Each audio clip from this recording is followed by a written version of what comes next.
My mother-in-law always had a sudden emergency on Valentine's Day, so this year I was ready for it. For the past 4 years, Delilah had perfected her timing. For years, every Valentine's Day felt like a cruel joke, a personal hell orchestrated by my mother-in-law. But this year, her desperate grab for attention didn't just ruin our dinner, it detonated a family secret so shocking, it changed everything forever. You see, February 14th wasn't just a date on the calendar for me and Garrett, it was a ticking time bomb. Without fail, an hour before our romantic dinner plans, a full-blown crisis involving Delilah, Garrett's mother, would erupt. Year 1? Her car broke down. We spent our anniversary in a mechanic shop. Year 2, a mysterious stomach virus put Garrett in the ER overnight. I ate takeout alone, feeling a familiar ache of disappointment. Year 3, she'd locked herself out of her house, needing Garrett to rescue her by breaking a window. Last year, that one was truly special. She called, screaming about a break-in, only for us to discover her neighbor's cat had knocked over a lamp. Each time, I'd watch Garrett, his face a mix of concern and resignation, fall for it hook, line, and sinker. This year, I thought I was smarter. I planned ahead, booking our reservation for lunch instead of dinner, and carefully mentioning to Delilah that we were going out the following weekend. A preemptive strike, I hoped. Valentine's Day arrived, crisp and bright. We were getting dressed, actually feeling a rare sense of peace, when his phone rang at 11:47 a.m. Don't answer it, I said, a knot already forming in my stomach. He glanced at the screen. It's Mom. Let it go to voicemail. But then it rang again. And again. 3 times in a row. Then my phone started ringing. Garrett looked at me, a flicker of genuine worry in his eyes. What if it's actually serious? I just sighed. It's never serious. We managed to make it to the restaurant, ordered appetizers. Just as the waiter placed our bruschetta down, Garrett's phone buzzed with a text. It was from his sister, Fiona. His face went white. The color drained so fast I thought he might faint. He handed me the phone. Mom's in the hospital. Heart attack. Get here now. My breath caught. A heart attack? This was different. This had to be real. We abandoned our untouched food, paid the bill, and sped to County General. My heart was pounding, a cold dread creeping in. This was it. This was the year she actually needed him. We burst into the waiting room. Fiona was there, scrolling through her phone, utterly calm. Not crying, not pacing, just scrolling. Where is she? Garrett demanded, his voice thick with fear. Fiona looked up, startled, as if we'd interrupted her TikTok. Who? Mom? You texted she had a heart attack. Fiona's brow furrowed. What? No, I didn't. Garrett thrust his phone at her. She took one look and her eyes widened in disbelief. I didn't send that. I've been at brunch all morning. Just then, a nurse approached. Are you here for Delilah? Is she okay? Garrett asked, his voice strained. She's fine, the nurse replied, a hint of weary amusement in her tone. Checked herself in claiming chest pains. All tests came back normal. She's been asking for you for the past hour. A cold, hard knot formed in my stomach. Fiona grabbed Garrett's arm. Show me your phone again. She pulled out her own. I didn't text you. My last message to you was 3 days ago. Her eyes narrowed. Then how? A slow realization dawned on her face. Mom has access to my iCloud. From when I had phone issues last year. The truth hit me like a punch. Delilah had sent the text from Fiona's account. She'd created a fake emergency. Gotten herself admitted to the hospital. All to get Garrett to rush to her side. Again. We found her in room 237, sitting up in bed, wearing her most pitiful, delicate expression. Oh, thank God you're here, she warbled, reaching out a trembling hand. I was so scared. Mom, I interrupted, cutting her off. I saw the flash of calculation replace concern in her eyes. I don't know what you mean, she said, her voice dropping a register, hardening. You sent that text from Fiona's iCloud, I stated flatly. Delilah's eyes narrowed. You're being paranoid. Garrett stared at his mother, his face a mask of disbelief, as if he'd never truly seen her before. All those years, he said quietly, his voice barely a whisper. Every Valentine's Day, none of it was real. The mask dropped completely. Her mouth twisted into a snarl. So what? Delilah snapped. You picked her over your own mother. Someone needs to remind you where your priorities should be. My temper, usually a slow burn, finally ignited. You faked a heart attack. I shot back, my voice shaking with righteous anger. And you would have ignored a real one. It was right then, as the last syllable left my mouth, that 3 people walked into the room, a man in a crisp suit, a woman with a briefcase, and a stern-faced hospital administrator. Mrs. Delilah Morrison, the man said, holding up a badge. I'm Detective Walsh. We need to discuss fraudulent use of emergency services and unauthorized account access. Delilah's face went white. The woman with the briefcase opened it. I'm representing Fiona. She's pressing charges for identity theft. Garrett looked at me stunned. I looked at Fiona, who was standing in the doorway, her arms crossed. She gave a slight shrug. I called them while you were driving. Checked my iCloud activity. She's been reading my messages for 8 months. 8 months. Garrett whispered, aghast. How else do you think she knows what Trevor and I are planning? Fiona replied, her voice cold and steady. The detective pulled out handcuffs. Delilah screamed, a high-pitched, indignant sound, as they led her away. A nurse approached with a clipboard. I need someone to sign discharge papers. She's being transferred to county holding. Garrett's phone buzzed. He looked at the screen and went gray, literally gray. What? I asked, my own emotions a whirlwind. He turned the phone toward me. A text from his father, Roger, who'd been in Europe, just landed. Trevor called. What's happening with Delilah and Fiona? Why do I have 47 missed calls? We stood in the hospital hallway, Garrett staring at his phone like it might explode. Your dad's been in Barcelona for 3 weeks, I said slowly, trying to piece together this latest absurdity. How does he know anything? Fiona walked over, arms still crossed, a grim satisfaction on her face. Trevor called him when I said I was pressing charges. Thought Roger should know before he landed and found his wife in county jail. This is insane, Garrett whispered, shaking his head. This whole day is insane. His phone rang again. Roger's name flashed on screen. Answer it, I urged him. Garrett hit speaker. Dad, what the hell is going on? Roger's voice was rough, angry, crackling through the phone. Trevor just told me Delilah's been arrested for what? Identity theft? That can't be right. She hacked Fiona's iCloud, Garrett explained, his voice flat. Sent a fake text from Fiona's phone saying she'd had a heart attack. Then checked herself into the hospital. To ruin your Valentine's dinner, I interjected, unable to hold back. To ruin every Valentine's dinner. This is the 5th year. Silence stretched, heavy and uncomfortable. Then Roger's voice, a little less certain, I need to call my lawyer. Your lawyer. Fiona cut in, a bitter laugh escaping her. Dad, she committed actual crimes. Multiple crimes. Her voice cracked then, a raw edge of vulnerability. She's been reading my private messages for 8 months. Everything Trevor and I discussed. Our plans, our problems, our fights. She knew it all and used it against us. I heard Roger exhale a long, weary sound. I'm getting in a cab. Don't let them move her until I get there. He hung up. Garrett looked at me, a helpless expression on his face. He's going to try to fix this. Of course he is, Fiona said, her tone dripping with cynicism. He always does. We ended up in the hospital cafeteria, surrounded by the smell of overcooked vegetables and antiseptic. None of us were hungry, but we needed somewhere to sit, somewhere that wasn't room 237, where Delilah had performed her tragic death scene. I should have known, Fiona said, stirring cold coffee that looked like mud. Last month, Trevor and I had this huge fight about whether to tell her we were moving to Portland. Next day, she calls crying about how no one tells her anything anymore, how she's losing her whole family. She looked at me, her eyes hollow. She knew you were moving? I asked, astonished. We hadn't told anyone, not even Garrett. Fiona looked at her brother. Trevor wanted to wait until his job offer was official. Didn't want to jinx it. Garrett rubbed his face, a new layer of horror dawning on him. What else did she know? Everything. Fiona pulled out her phone, scrolling through her iCloud activity log. Look at this. She accessed my messages 247 times in 8 months. My photos, my notes. She even read my therapy journal. I leaned in. The timestamps were damning. Multiple accesses per day. Some at 2 a.m., some at 6 a.m. She was obsessed, I murmured. I said she was controlling, Fiona corrected, her jaw tight. There's a difference. Garrett's phone buzzed. A text from Roger. 20 minutes out. We should go back upstairs, I suggested, knowing it was futile. I'm not going back there, Fiona stated, standing up, her resolve like steel. I gave my statement to Detective Walsh. I signed the paperwork. I'm done. No, Garrett started, but she cut him off. I'm not watching Dad bail her out. I'm not listening to excuses. Her voice trembled with suppressed rage. She violated my privacy for months. She faked a medical emergency. She impersonated me. Her voice broke, then hardened. She destroyed any trust one had left. Just then, Trevor appeared from around the corner, tall, quiet, with kind eyes. He put his arm around Fiona, a silent pillar of support. Come on, he said gently. Let's go home. And they left, a united front walking away from the toxic legacy. Garrett and I sat there, the air thick with unspoken emotions. Finally, he broke the silence. I should go up. Do you want me to come? I offered, already knowing the answer. He hesitated, then shook his head. No, I need to do this alone. I watched him walk to the elevators, shoulders slumped, looking utterly defeated.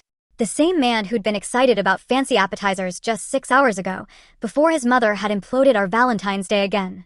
I pulled out my phone and did what I always did when things got truly weird.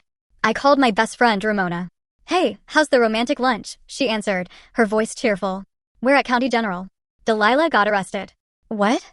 I explained everything. The fake text, the iCloud breach, the 8 months of surveillance, the identity theft charges. Ramona listened without interrupting, one of the many things I loved about her. "So she's actually being charged?" she asked when I finished, her voice serious. Detective Walsh seemed pretty serious. "And Fiona is pressing charges for identity theft." "Good," Ramona said firmly. "She should." "What about Roger?" "He's on his way from the airport to fix it." "Of course he is," Ramona sighed. "How's Garrett taking it?" "He looks like someone ran over his childhood dog." "His mother's a narcissist who's been sabotaging his marriage for years," Ramona retorted. "He should be relieved." "Should be," I agreed. "But it's still his mom." "Yeah." A pause. "You okay?" "I'm sitting in a hospital cafeteria on Valentine's Day while my mother-in-law gets booked." "I've had better holidays." "Want me to come?" she offered immediately. "I can be there in 30. "No, but thanks. I'll call you later." We hung up. I bought another coffee I didn't want and tried not to think about our abandoned appetizers. Garrett came back 40 minutes later, his face pale, eyes red-rimmed. "He's here," he said, his voice flat. "Roger. He's with her lawyer now." "Already?" Called him from the cab. "Some guy who handles white-collar crimes." He sat down hard, running a hand through his hair. "Mom's crying, saying she was scared, that she's been having panic attacks about losing us." "Losing you to what?" I asked dryly. "Happy marriages?" He almost smiled. "Almost. The lawyer says if she pays restitution and does community service, they might drop it to a misdemeanor." "What about Fiona's charges?" "Roger's going to talk to her. Try to convince her to drop them." "That's not fair." I burst out. "I know," he said, looking at me, his gaze clear. "I know it's not, but he's terrified she's going to go to jail." "She should be terrified. She committed crimes." "Multiple crimes," he corrected, a wry twist to his lips. Detective Walsh was very clear about the plural. We sat there as the cafeteria slowly emptied out. Evening shift starting, visitors leaving. Someone's phone played bad ringtone music. "I need to say something," Garrett said quietly, his gaze fixed on some distant point. I waited. "I'm sorry. For all of it. Every Valentine's Day, every time I made excuses for her. Every time I asked you to just let it go." He took my hand, his grip firm. "You tried to tell me, and I didn't listen. You wanted to believe your mom loved you." "She does love me," he said, his voice filled with a painful clarity. "That's what makes it so messed up. She loves me so much she can't stand the idea of me loving anyone else." I squeezed his hand. "What do you want to do?" "I don't know. Roger wants us to wait here. He's arranging bail."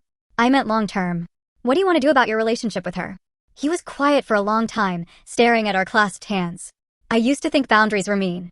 Like if you really love someone, you'd accept them. All their flaws, all their issues." He finally met my gaze, a new resolve in his eyes. "And now I think boundaries are the only thing that keeps love from becoming poison." Roger found us at 9:47 p.m., still in his travel clothes, expensive coat, designer luggage, looking every bit the corporate executive who could fix any problem with enough money. "She's being released," he said without preamble. "Bail's paid. Lawyer thinks he can work something out." "What about Fiona?" I asked, my voice sharp. "I'm handling it. She has the right to press charges, I know that." Roger's jaw tightened. "But this family doesn't need to be torn apart over a misunderstanding." "A misunderstanding?" Garrett stood up, his voice dangerously calm. "Dad, she hacked Fiona's phone for 8 months. That's not a misunderstanding. That's a felony." Roger sighed, running a hand over his face. "Your mother's not well. She's been struggling since you got married." He looked at me then, not kindly. "This has been hard on her." "Hard on her?" My temper spiked. "I'm sorry our marriage has been such a burden." "That's not what I meant." "Then what did you mean?" Garrett cut in, his voice firm. "Because it sounded like you're blaming us for her choices." Roger rubbed his eyes, jet lag and exhaustion catching up to him. "I'm trying to keep this family together. Something you two don't seem interested in." "We're interested in having healthy relationships," I said. "That's different." "Healthy relationships require forgiveness." "Forgiveness requires accountability first," Garrett countered, his gaze unwavering. We stared at each other, the tension thick and suffocating. Roger broke first. "She wants to see you, both of you." "No," Garrett said, his voice quiet but absolute. "She's your mother who faked a heart attack to manipulate me. She made a mistake. She makes a mistake every year." Garrett's voice echoed in the emptying cafeteria, making people turn to look. "Every single year, she sabotages us. And every single year, you excuse it." "I'm not excusing anything. I'm trying to manage a crisis." Roger's face flushed red. By sweeping it under the rug, like always, Garrett finished, his voice laced with years of frustration. Watch your tone, Roger hissed. Or what? You'll hack my iCloud too. The words hung there, ugly and sharp. Roger stepped back, as if physically struck. I'm going to pretend you didn't say that. Don't. I meant it. Garrett grabbed his coat. We're leaving. Tell Mom we'll talk when she's ready to admit what she did. Actually admit it. Not this, I made a mistake, Garrett.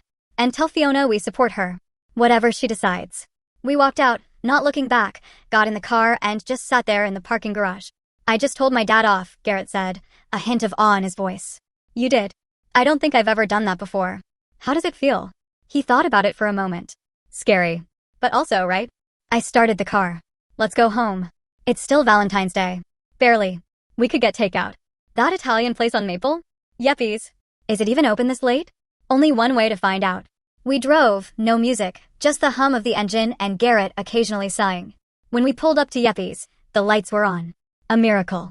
Inside, the owner, a kind, round man with a warm smile, recognized us. Ah, the young couple. Where have you been? I saved you the good corner table. We got delayed, I said, a small, tired smile on my face. Delayed on Valentine's Day? That's no good. He clucked his tongue. Come. I'll make you something special. Fix this terrible day. And somehow he did. He brought us wine and bruschetta and fresh pasta with cream sauce. He didn't ask questions, just kept the food coming and the mood light, a haven of normalcy in a truly insane day. You know what's funny? Garrett said, twirling linguine around his fork. This is the first Valentine's dinner we've actually finished in 5 years. Technically, it's Valentine's night. Close enough. He raised his glass. To boundaries. To boundaries, I echoed. We clinked glasses, ate pasta, and for a little while, we pretended we weren't both thinking about Delilah in county jail, and Roger furious at us, and Fiona's 8 months of violated privacy. Around midnight, Garrett's phone buzzed. A text from Fiona. Thank you. Trevor says hi. Love you. He showed me. She never said I love you in texts. Today was a lot, I said softly. Yeah. He put his phone away. Think Yeppies has dessert? Only one way to find out. He did. Tiramisu. 2 spoons. We ate it slowly, making the night last. Making the moment good.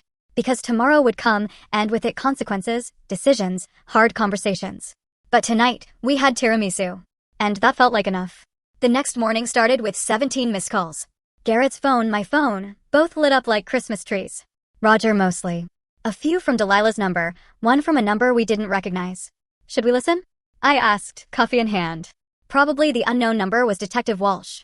Mr. Morrison, this is Detective Walsh from County General. I need you to call me regarding your mother's case. Some new information has come to light. New information? That sounded ominous. Garrett called back on speaker. Walsh answered on the first ring. Mr. Morrison, thank you for calling back. What's going on? Garrett asked, his voice tight. We've been going through your sister's phone records. The iCloud breach was extensive, but that's not all we found. My stomach dropped. What else? Your mother was also accessing financial accounts through your sister's saved passwords. Specifically, a joint savings account your sister shares with her partner. What? Garrett's face went white again. Financial accounts? $23,000 withdrawn over 6 months. Small amounts. 500 here, 800 there. Always just under the threshold that would trigger fraud alerts.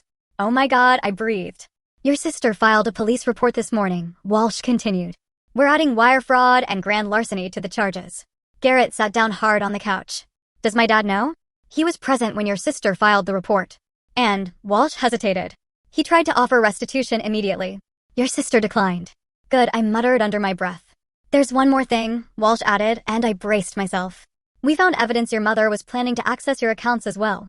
Screenshots on her computer showing your bank's login page with password reset options.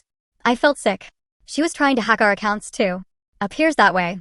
We'd like you both to come in and make statements. We drove to the police station in silence.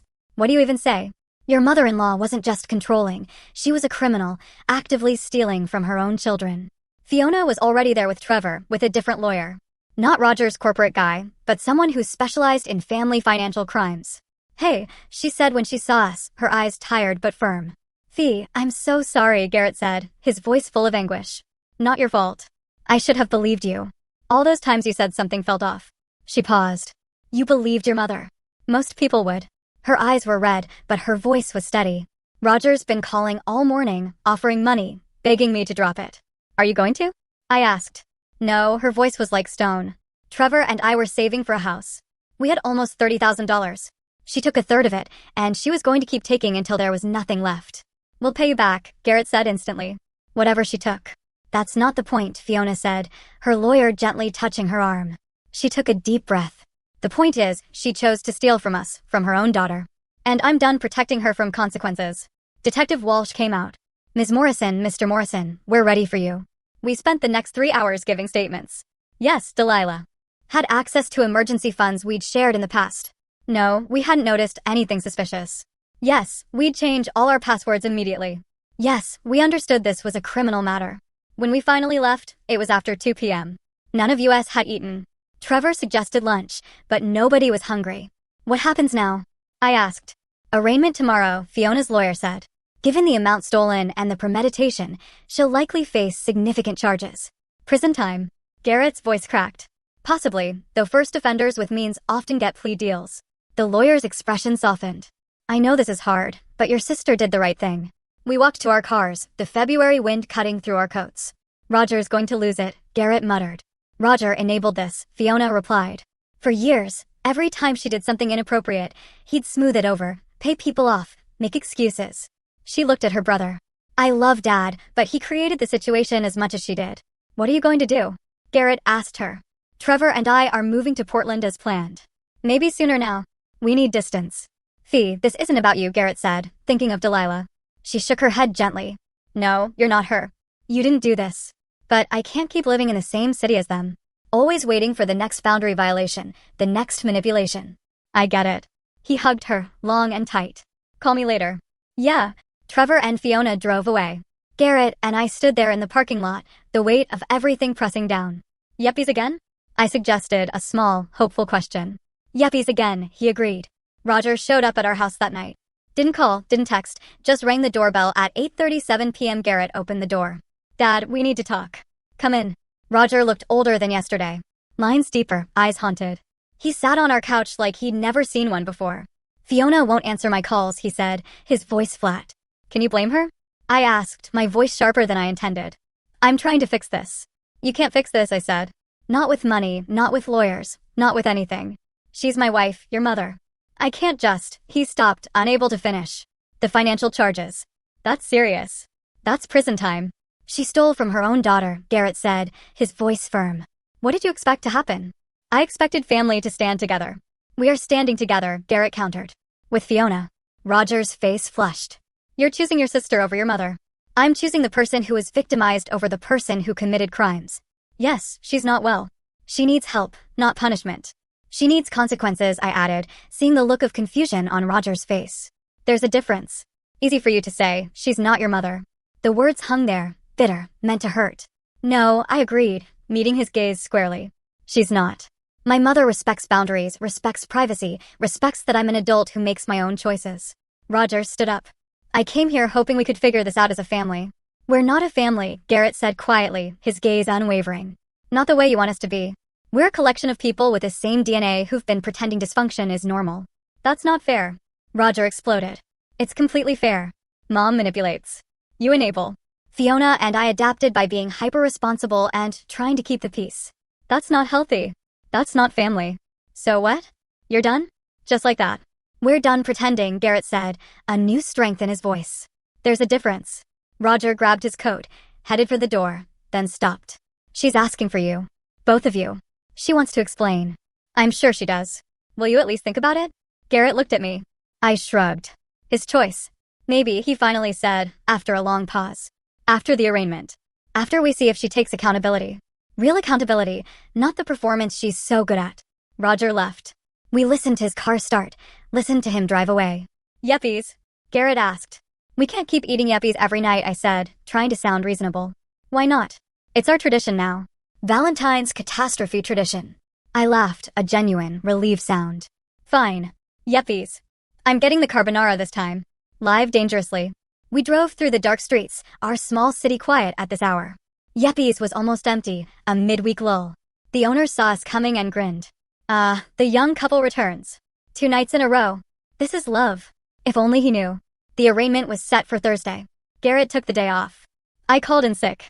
We met Fiona and Trevor at the courthouse at 9 a.m. Roger was already there with Delilah's lawyer. And Delilah. She looked small, fragile, her hair perfect, makeup flawless, playing the part of tragic victim to perfection. When she saw us, her face lit up. Garrett. Oh, sweetheart. Thank God you're here. She moved toward him, arms outstretched. He stepped back. Don't, he said, his voice calm, firm. Her smile faltered. Darling, I know you're upset, but I'm not upset, Garrett interrupted, his voice steady. I'm done. Done. She looked at Roger, at the lawyer, back at Garrett, confusion replacing her feigned fragility. What do you mean, done? I mean, I'm not playing this game anymore. Game? This isn't a game. I'm your mother. You're a woman who stole $23,000 from my sister, who hacked her phone, who's been manipulating us for years. His voice stayed level, calm, more devastating than any shout. And I'm done.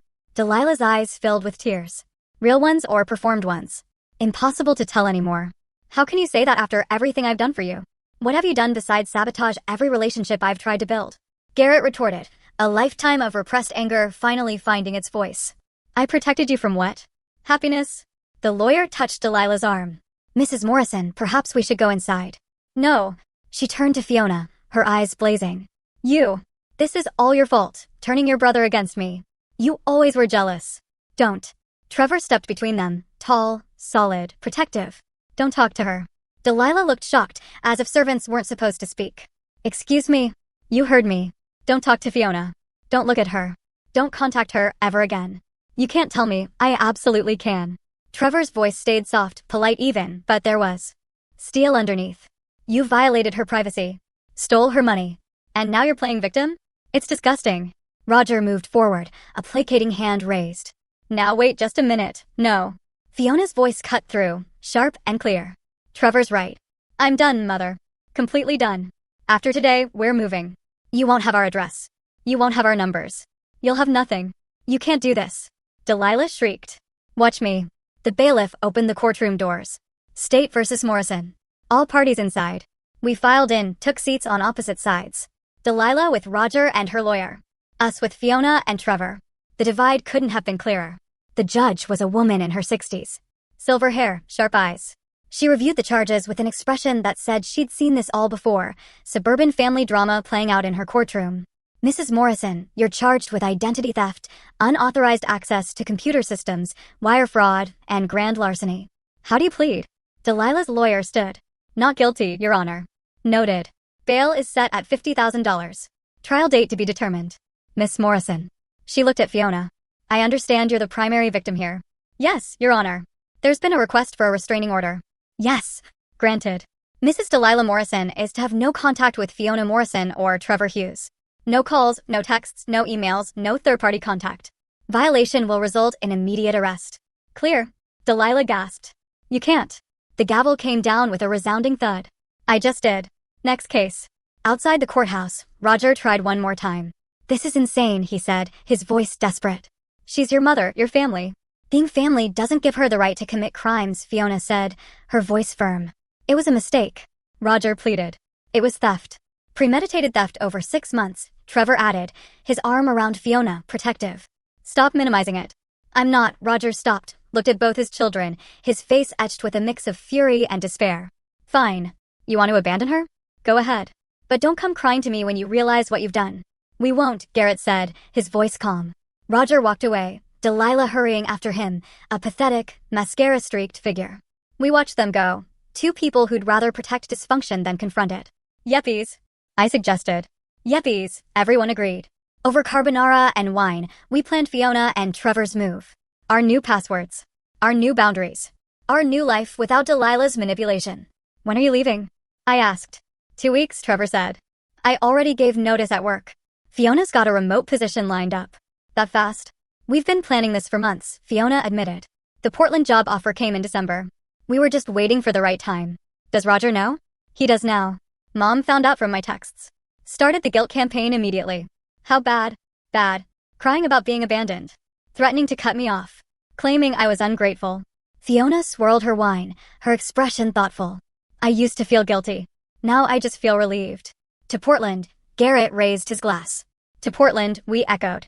Yuppies appeared with dessert, tiramisu and cannoli. For the young couples. Both young couples. This is good. This is family. He had no idea how right he was. The trial was scheduled for August, 6 months away. Delilah's lawyer pushed for a plea deal, community service, restitution, probation, no jail time. Fiona refused every offer. She needs to face actual consequences, she told her lawyer. Not rich people consequences. The media got wind of it. Local news, then regional. Wealthy mother accused of hacking daughter's accounts. The story had everything: money, family drama, Valentine's Day as a catalyst. Roger tried to kill the coverage, failed. Delilah's lawyer advised her to stay quiet. She gave an interview instead, crying, explaining how her children had abandoned her, how she'd only wanted to stay close to them. The interviewer asked about the stolen money. That's a misunderstanding, Delilah said, tears streaming. I had access to help in emergencies. I never thought. The interview was cut off when her lawyer appeared and hauled her out of the studio. Garrett watched it at work. Called me laughing. She just made it worse. How? Now there's video evidence of her claiming she had authorized access. Fiona's lawyer is ecstatic. Your mother's her own worst enemy. Always has been. Fiona and Trevor moved in early March. We helped them pack, loaded the U-Haul, said goodbye in our driveway. Promise you'll visit, Fiona said, hugging me tight. Promise. And keep an eye on Garrett. He acts tough, but I know. She pulled back, looked at her brother. You okay? Getting there. Therapy started last week. Good. She kissed his cheek. Call me. Actual calls, not just texts. I will. Trevor started the truck. They waved, drove away. We stood there until the U-Haul disappeared around the corner. Feel weird? I asked. Yeah. Garrett put his arm around me. But also lighter. Lighter's good. Yeppies. We need to find other restaurants. But Yeppies knows us now. Fine. Yeppies. Spring came. Trial prep continued. Garrett and I gave depositions. Explained the pattern of behavior, the Valentine's Day sabotages, the increasing need for control. Delilah's lawyer tried to paint us as vindictive, as children who'd turned on their devoted mother. It didn't work. Too much evidence, too many violations, too many years of documentation. Roger stopped calling, stopped texting. We crossed some invisible line, and there was no going back. Garrett grieved it. I didn't push. Just held space for him. Brought him tea. Let him talk when he needed. Stay quiet when he didn't. I miss the dad I thought I had, he said one night. I know. Not the real one. The one I wanted him to be. That's what you're mourning. The fantasy. Yeah. He wiped his eyes. Yeppies. It's 2 a.m. Fine. Tomorrow. Yeppies tomorrow. The trial started August 14th, unseasonably hot. The courthouse was packed. Family drama always drew crowds. Fiona flew in from Portland. She'd lost weight. Looked tired but determined. Ready? I asked. No, she said, a ghost of a smile. But I'm doing it anyway. Delilah's lawyer went with his sympathy strategy. Poor mother. Abandoned by ungrateful children. Mental health struggles. Just wanted to feel close to her family. Made mistakes, but who hasn't? Fiona's lawyer went with facts, bank statements, iCloud access logs, text messages sent from a compromised account, a timeline of escalating behavior, expert testimony about narcissistic personality disorder and financial abuse. Garrett testified. Explained the Valentine's Day pattern, the 5 years of manufactured emergencies, how it took exposure to realize manipulation wasn't love. I testified, described the aftermath, the emotional toll, the therapy, the rebuilding. Trevor testified, talked about the stolen money, the dreams of home ownership delayed, the violation of trust. Fiona testified last. Calm, measured, devastating. She didn't cry, didn't yell, just stated facts, dates, amounts. Screenshots. Her voice never wavered. When she was done, the courtroom was silent. Deliberation took 4 hours. We waited in a conference room, drank stale coffee, didn't talk much. What was there to say? The bailiff came. Jury's back. We filed in, took our seats, watched Delilah and Roger and the lawyer, watched the jury, tried to read faces, gave up. Has the jury reached a verdict? We have, Your Honor. On the charge of identity theft, how do you find? Guilty. On the charge of unauthorized computer access? Guilty. On the charge of wire fraud? Guilty. On the charge of grand larceny? Guilty. Delilah made a sound, somewhere between a gasp and a sob.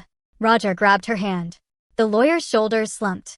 Sentencing will be scheduled for September 15th. Court is adjourned. We stood outside in the August heat. Fiona was shaking. Trevor held her. Garrett held me. We held each other. We did it, Fiona whispered. You did it, Garrett corrected, looking at her with pride. Couldn't have done it without you. Roger passed us without speaking. Delilah too, her perfect composure finally cracked. Mascara running, face blotchy, the mask completely gone. Part of me felt sorry for her. A small part, the part that remembered she was human, that she'd made me birthday cakes and bought Christmas presents and probably loved us in her own broken way. But mostly, I felt relief. This was over. Finally over. Sentencing day was cooler, a September morning with fall creeping in. The judge was the same woman.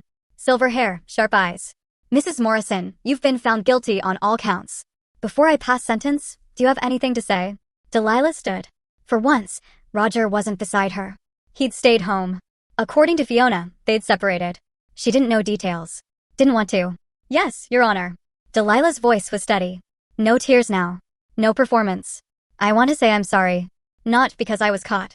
Not to reduce my sentence, but because I hurt my children, both of them, for years. She looked at Fiona, at Garrett. I told myself I was protecting you, keeping you close, making sure no one took advantage of you. But really, I was the one taking advantage of your trust, your love, your patience. She took a breath. My therapist, court-ordered therapist, helped me see the pattern, the narcissism, the control, the inability to see you as separate people with your own lives. She looked at the judge. I don't expect forgiveness. I don't deserve it, but I wanted you to hear me say it out loud, with witnesses. I was wrong. Completely wrong, and I'm sorry. The courtroom was silent. This wasn't the Delilah any of us knew. No manipulation, no deflection, just accountability. Finally, the judge nodded. Thank you, Mrs. Morrison. This court sentences you to 2 years in a minimum security facility, followed by 3 years supervised probation. You will also pay full restitution to the victims plus 10% interest. You will continue therapy throughout your sentence and probation period. Any violation of probation will result in maximum sentencing. Do you understand? Yes, Your Honor. Bailiff, take Mrs. Morrison into custody. We watched them lead her away. No handcuffs this time. Just a bailiff and a door and a life fundamentally changed. Outside, Fiona was crying. Not sad crying. The other kind. Relief crying. It's really over, she said. It's really over, Trevor confirmed. 2 years, Garrett said, his voice hushed. She'll be out in 18 months with good behavior. Probably, Fiona wiped her eyes, a watery smile. But I don't have to see her. The restraining order stays in place through probation. What about Dad? He texted this morning. Says he understands why we did what we did. Says he'll work on respecting boundaries. Do you believe him? I asked. She thought about it. Maybe people can change. Look at Mom. That apology seemed real. Seemed, I emphasized. Yeah, seemed. She looked at both of us, a new light in her eyes. Trevor and I are pregnant. Silence. Then what? Garrett found his voice first. 12 weeks. We wanted to wait until after the trial to tell anyone. Fee. He grabbed her, hugged her, lifted her slightly.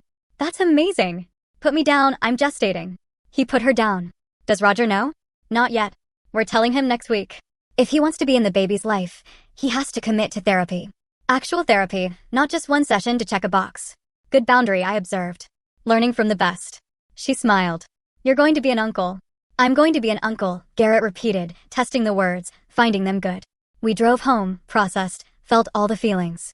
By the time we pulled into our driveway, it was after 4 p.m. Yeppies. Garrett asked, You know what? I said, a grin spreading across my face. I'm thinking that Thai place on Sterling. Change of pace. Sacrilege.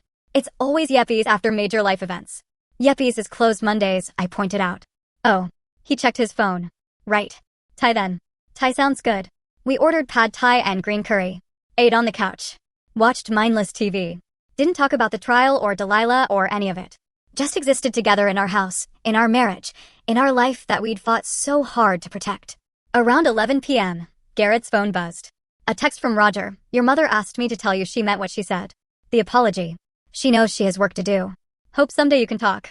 No pressure. Just wanted you to know. Garrett showed me. What are you going to say? I asked. Nothing. Not yet. He put his phone down. Maybe in a year, maybe in 5, maybe never.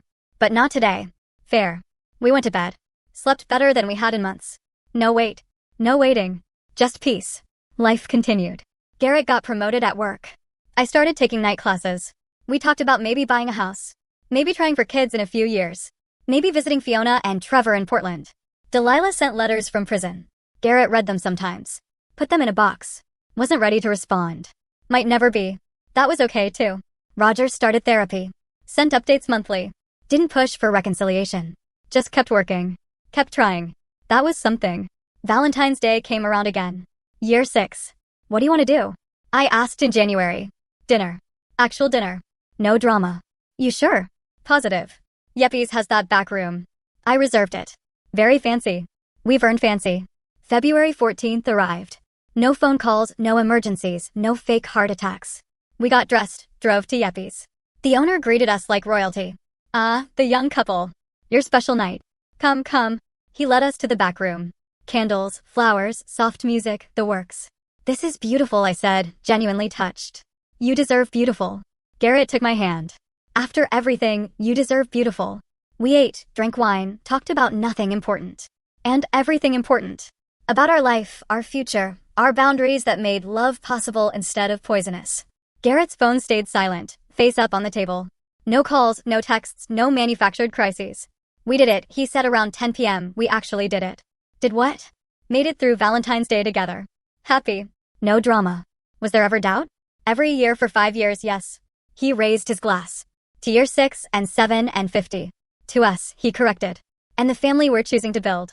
To us, I echoed. We clinked glasses, the sound clear and bright.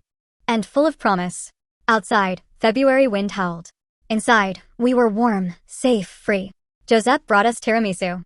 For the young couple who always comes back, who always finds their way. He had no idea how right he was about coming back, about finding our way, about building something real from the rubble of something broken. We ate dessert slowly. Made the night last, because this was what we'd fought for. Not perfection. Not a drama-free existence. Just the right to build our own life on our terms, with our boundaries, with our love. Garrett's phone buzzed once. A text from Fiona. Happy Valentine's Day. The baby kicked for the first time. Felt like saying hi to Uncle Garrett. He showed me. We both got teary. Text her back, I said. He did. Hi to baby Morrison Hughes. Uncle Garrett. Can't wait to meet you. 3 dots appeared then, a new message. Auntie and I'm making you babysit. Deal. He typed. He put his phone away. Took my hand. Ready to go home? Ready. We paid Yeppies. Walked to our car through the cold February night. Got in. Started the engine. Sat there for a minute. You know what's wild? Garrett said. What? 5 years ago, I thought loyalty meant accepting everything. Never saying no. Never setting limits. Just enduring. He squeezed my hand. And now I know loyalty means protecting what matters, even when it's hard. Especially when it's hard. Took us a while to learn. Better late than never. We drove home through streets we'd driven 100 times.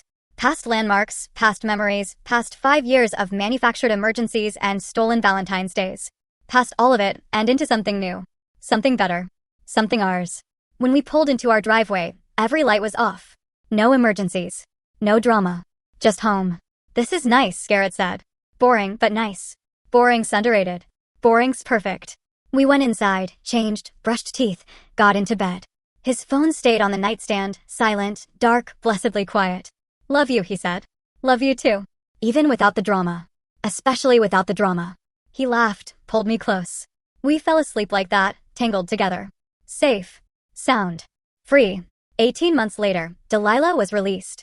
Garrett and I had moved by then. New house, new neighborhood, new start. She didn't have our address. Roger did. Called first. Can I give her your number? She's asking. Not yet, Garrett said. She's different. Really different. Good. Let her prove it for a while first. 6 more months passed. Fiona had her baby, a girl named Aurora. Garrett flew to Portland, met his niece, came back glowing. Fiona looks happy, he said. Really happy. Trevor's a natural dad. Did she ask about Delilah? No. I think she's let it go. The anger, the hurt, all of it. Have you? He thought about it. Getting there. Another 6 months, 2 years since sentencing. Delilah sent a letter. Not through Roger this time, but through her therapist, with proper channels and permission. I understand you're not ready to talk. That's okay. I wanted you to know I'm working on myself, on understanding what I did, on building a life that doesn't revolve around controlling yours. My therapist says healing isn't linear. Some days I'm furious at myself. Some days I'm just sad, but I'm working. And whenever you're ready, if you're ever ready, I'll be here. Not pushing. Just here. Mom. Garrett read it 3 times. Put it in the box with the others. Didn't respond. Not yet. Think you'll ever talk to her? I asked. Maybe. Probably. Someday. He looked at me. But not because I have to. Because I choose to. That's a good reason. The only reason. 3 years after sentencing, on a random Tuesday in October, Garrett called his mother. He didn't tell me he was doing it. Just picked up the phone on his lunch break and dialed. The conversation lasted 7 minutes. When he came home that night, he was quiet, processing. How'd it go? I finally asked. Weird. Good. Weird. He shook his head slowly. She didn't push, didn't guilt, just asked how I was. Told me about her job at a bookstore, her continued therapy.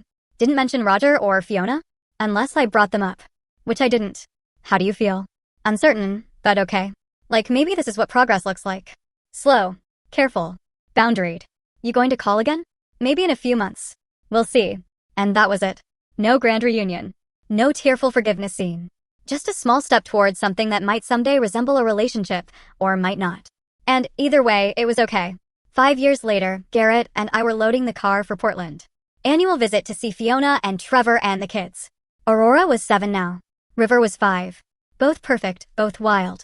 My phone rang. Unknown number. I almost didn't answer. Hello. Hi, this is Delilah. Your mother-in-law. Former mother-in-law, I'm not sure what. Her voice was different, older, softer. Delilah. Hi. A pause. I got your number from Roger.